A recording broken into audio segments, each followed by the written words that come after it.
ada gen keturunan dari manusia, yaitu monyet. Dan berhasil guys, satu betina, satu jantan. Yang betina namanya Neti, yang laki namanya Dito. Saking seringnya berhasil dalam percobaan ini, maka mereka melakukan lagi percobaan lagi nih guys, mengkloning sebanyak mungkin, yaitu tikus, kambing, dan sapi.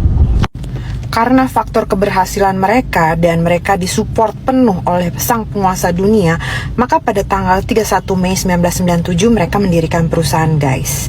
Sampai akhirnya menjadi pro dan kontra. Terdaftar sebagai perusahaan di Bahama, yaitu di Amerika pada tahun 1997. Dan mereka akhirnya pada tanggal 27 Desember 2002 akhirnya berhasil membuat kloningan manusia pertama, yaitu Eve.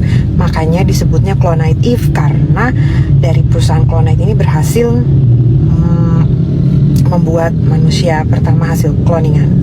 Dan pada tanggal 15 Juni 1998 nih, giliran Indonesia lagi seru-serunya tuh waktu itu ya kan, lagi heboh-hebohnya demo-demo ya kan. Di sana malah perusahaannya semakin besar dan lebih banyak investor yang mendanai, dan akhirnya perusahaan itu pindah ke Las Vegas guys.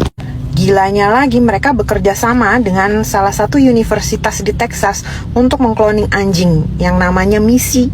Dan sampai pada suatu ketika nih, karena mereka udah berhasil mengkloning manusia, jadi di circle mereka itu mereka menawarkan untuk pasangan lesbian dan homoseksual yang menginginkan anak bisa membayar mereka, dan mereka dapat menghasilkan keturunan untuk mereka.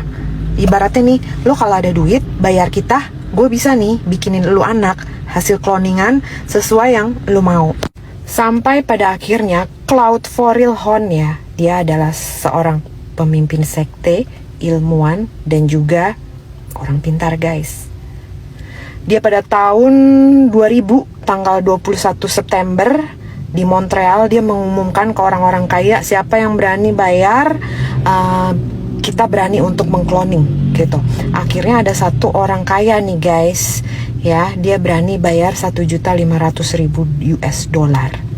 Karena apa? Karena anak mereka pada usia 10 bulan tiba-tiba meninggal guys, dan mereka berniat menghidupkan kembali. Dan tentu saja para ilmuwan senang banget dong, udah dapat dana dari sang penguasa, ada orang kaya yang mendanai juga, dan mensupport penelitian mereka untuk menghidupkan anaknya mereka yang 10 bulan lalu udah meninggal. Akhirnya nih, ahli biokimia, ahli genetika, ahli fusi sel, ahli para dokter-dokter medis Prancis, dan pak ilmuwan-ilmuwan bergabung dalam circle-nya penguasa dunia melakukan itu, dan ternyata berhasil lagi guys, hidup. Dan semakin banyak orang-orang yang menyumbangkan sel telur, juga menawarkan rahim mereka untuk mengimplantasi embrio klon. Karena apa? Dibayarnya gede guys. Lu kalau dibayar miliaran gitu untuk suatu penelitian cuma buat dipinjem rahim lu atau indung telur lu, kalau BU pasti mau kan? Dan karena percobaan ini jadi banyak pro dan kontra, dan akhirnya heboh guys. Dan ada demo-demo ya, sama kayak di sini ya, ada demo-demo kalau pro kontra. Akhirnya apa? Perusahaan itu tutup sementara dan mereka melakukan percobaan underground.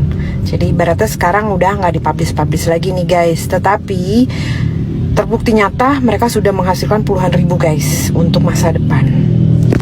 Oke, sekarang aku jelasin tentang aplikasi pembuat anak. Tadi kan udah yang cloning anak ya. Jadi di masa depan itu, gilanya lagi nih, sang penguasa akan membuat, sekarang sih udah dibuat ya, tapi belum dipublish, aplikasi untuk pembuat anak. Jadi di masa depan itu kan karena populasi dibatasi, jadi kan kebanyakan kan sesama jenis ya guys. Yang manusia asli yang berpasangan itu bisa dihitung pakai jari. Jadi mereka menggunakan aplikasi untuk membikin anak guys, ala-ala kayak GrabFood, GoFood kayak gitu. Cuma kita ngorder bayi nih guys. Jadi lo mau apa? Kulitnya coklat, hitam, kuning langsat, putih, matanya biru, coklat, rambutnya apa, curly, lurus, suku apa, kayak gitu-gitu, sampai tanggal lahirnya bisa di request. Next video, lanjut part 2 ya.